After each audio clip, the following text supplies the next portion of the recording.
ఓం నమ శివాయ శ్రీమాత్రే నమః. మిత్రులకి శ్రేభిలాషులకి అలాగే నన్ను ఇంతగా ఆదరిస్తున్న యూట్యూబ్ ప్రేక్షకులందరికీ కూడా పేరు పేరు ధన్యవాదాలు.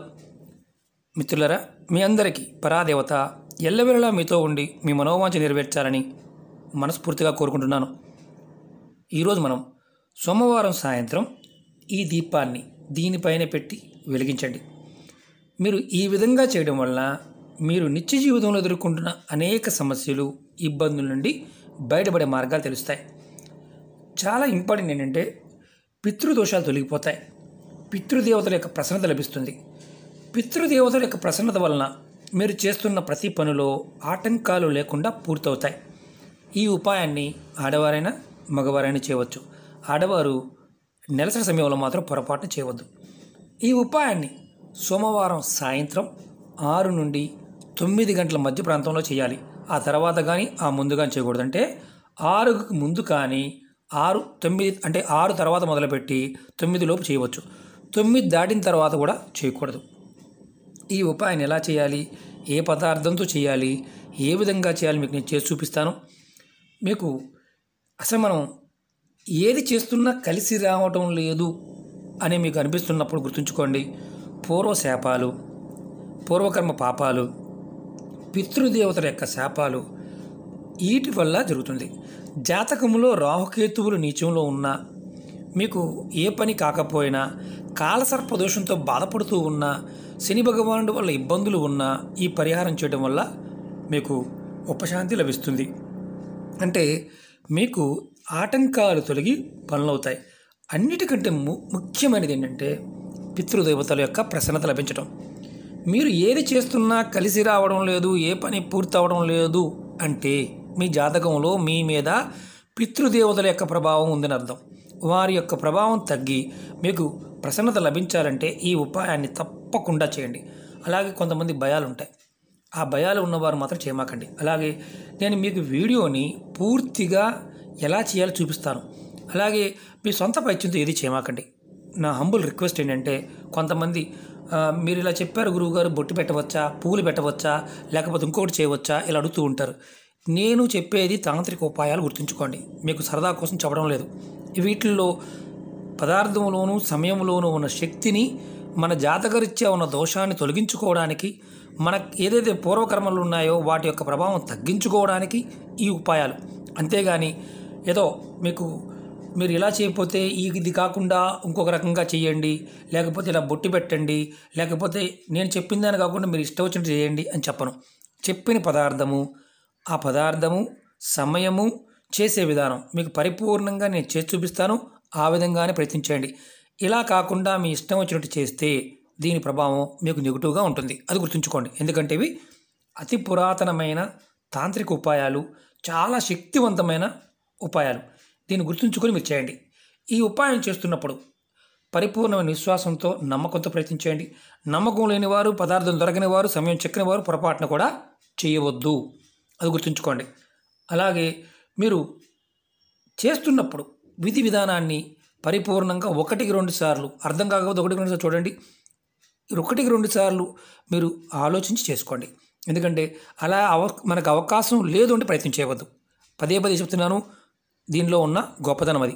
ఓకే మిత్రులారా, అలాగే మీకు ఈ వీడియో నచ్చినట్లయితే లైక్ చేయండి, ఛానల్ని సబ్స్క్రైబ్ చేసుకోండి, పక్కనే ఉన్న గంట సింబల్ని యాక్టివేట్ చేసుకోండి, 10 మంది మిత్రులకు షేర్ చేయండి. అలాగే కొత్త ఛానల్ లింక్స్ కూడా వీడియో డిస్క్రిప్షన్లో ఇవ్వడం జరిగింది. వాటిని కూడా సబ్స్క్రైబ్ చేయండి, గంట సింబల్ని యాక్టివేట్ చేసుకోండి. రాబోయే రోజుల్లో వాటిల్లో కూడా కొత్త వీడియోలని పోస్ట్ చేయడం జరుగుతుంది. ఇందులో ఉన్న వీడియోలను కూడా మీకు షేర్ చేస్తాను. మీరు ఈ ఉపాయాన్ని సోమవారం సాయంత్రం స్నానం చేసిన తర్వాత చేయాలి. ఇది కూడా మీ దేవుడి గదిలో మీరు ఎక్కడైతే దేవుడిని పూజిస్తారో అక్కడే చేయాలి, వేరే ఎక్కడే చేయకూడదు. ఒక ప్రమిది కానీ దీపపు కుంది కానీ తీసుకోండి. వెండిదైనా ఇత్తడిదైనా ఏదైనా పర్వాలేదు. దానిలో ముందు ఇలా రెడీ చేసుకోండి. నువ్వుల నూనె పోయండి, 2 ఒత్తులు వేయండి. 2 ఒత్తులు వేయండి. తర్వాత ఒక ప్లేట్ తీసుకోండి. దానిలో నల్ల నువ్వులు కొద్దిగా పోయండి. ఇలా కొద్దిగా, ఎక్కువ కాదు, కొద్దిగా పోయవచ్చు. తర్వాత ఈ ప్రమిది దాని మీద పెట్టండి. ఒక ప్లేట్ తీసుకొని దానిలో నువ్వులు పోసి, దాని మీద మట్టి ప్రమిది కానీ, ఇత్తడి కానీ, వెండి కానీ ఏదైనా మన దీపపు కుంది అని పెట్టుకోవచ్చు. దానిలో నువ్వుల నూనె పోసి 2 ఒత్తులు వేసి పెట్టుకోండి. బాగా గుర్తుంచుకోండి, నేను ఏ విధంగా చేస్తున్నానో ఆ విధంగానే చేయండి. అంతేగాని వేరే విధంగా ప్రయత్నం చేయవద్దు. తర్వాత ఈ ప్రమిదికి ఏదైతే మనం ప్రమిది పెట్టాం కదా, ప్రమిదికి కొద్దిగా గంధాన్ని తడిపి బొట్టుగా పెట్టండి. ఇలా ఇలా బొట్టుగా పెట్టండి. కొద్దిగా బొట్టుగా, ఒకటే బొట్టు, మనం వెలిగించేదానికి ఆపోజిట్ బొట్టుగా పెట్టండి. వెనక పక్కన ఇలా గంధం తడిపి మంచి గంధం పెట్టండి. తర్వాత మీరు బొట్టి పెట్టిన తర్వాత మీరు ఎదుర్కొంటున్న సమస్యలు, ఇబ్బందులు బయటపడాలని, అలాగే పితృదోషాలు ఉంటే తొలగిపోయి పితృదేవతల యొక్క ఆశీర్వాదం మీకు లభించాలని మనసులో కోరుకొని ఈ దీపాన్ని వెలిగించండి. ముందు కోరుకోవాలి, కోరుకోకుండా వెలిగించకూడదు. కోరుకున్న తర్వాత దీపాన్ని వెలిగించండి. చూపిస్తాను.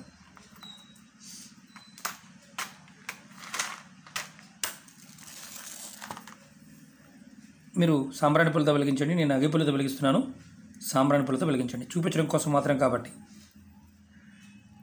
ఇలా వెలిగించండి. ఇప్పుడు చాలా ఇంపార్టెంట్ ఏంటంటే, ఈ దీపం మీరు దేవుడి ముందు పెట్టినప్పుడు దీపపు ముఖం ఏదైతే ఈ వెలుగుతుందో ఇది తూర్పు వైపుకు ఉండాలి. తర్వాత గుర్తుంచుకోండి, ఇది తూర్పు వైపుకే ఉండాలి, వెలుగు తూర్పు వైపుకే ఉండాలి. తర్వాత మీరు మీ ఇష్టదైవాన్ని మనసులో తలుచుకొని నమస్కారం చేసుకోండి. మీ ఇష్టదైవం ఎవరినైనా సరే మీ ఇష్టదైవాన్ని తలుచుకొని నమస్కారం చేసుకోండి. ఆ రోజు మీరు ఏదైతే చేశారో ఆ రోజు సాయంత్రం స్నానం చేసిన తర్వాత మాత్రమే చేయాలి, స్నానం చేయకుండా చేయకూడదు.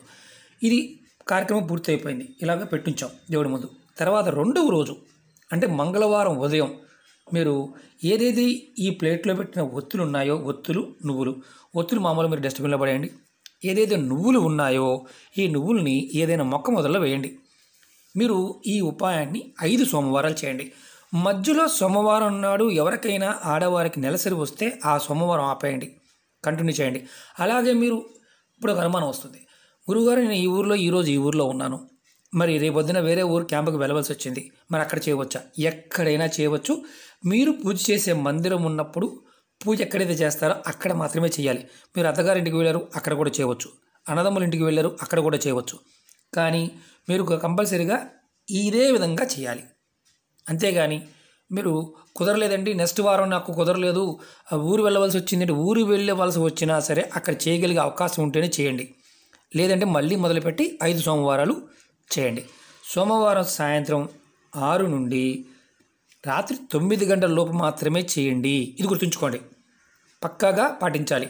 ఏదైతే పదార్థం చెప్పానో, ఏదైతే విధానం చెప్పానో తూచా తప్పకుండా అలాగే చేయండి. అంతేగాని నాకు చుట్టూ బొట్లు పెడతాను గురువుగారు, పువ్వులు పెడతాను గురువుగారు, ఏమీ చేయవద్దు. గంధము ఏదైతే మనం వెలిగిస్తున్నామో దాని ఆపోజిట్లో తడిపి బొట్టుగా పెట్టండి. అంతేగాని వేరే చేయవద్దు. నల్ల నువ్వులు అంటే భయం గురువుగారు, మాకు భయం కాబట్టి మేము చేయలేము అనుకునేవారు చేయమాకండి. భయపడేవారు పొరపాటు చేయవద్దు.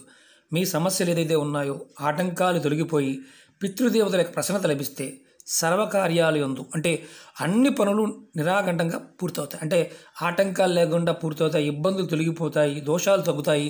మీరు ఏది అనుకుంటుంది జరగడానికి మార్గాలు తెలుస్తాయి. ఇది గుర్తుంచుకోండి. ప్రయత్నపూర్వకంగా చేయండి, ఫలితాన్ని ఖచ్చితంగా పొందుతారు. ఓకే మిత్రులారా, మీకు ఈ వీడియో నచ్చినట్లయితే లైక్ చేయండి, ఛానల్ని సబ్స్క్రైబ్ చేసుకోండి, పక్కనే ఉన్న గంట సింబల్ని యాక్టివేట్ చేసుకోండి, 10 మంది మిత్రులకి షేర్ చేయండి. ఓం నమః శివాయ, శ్రీమాత్రే నమః.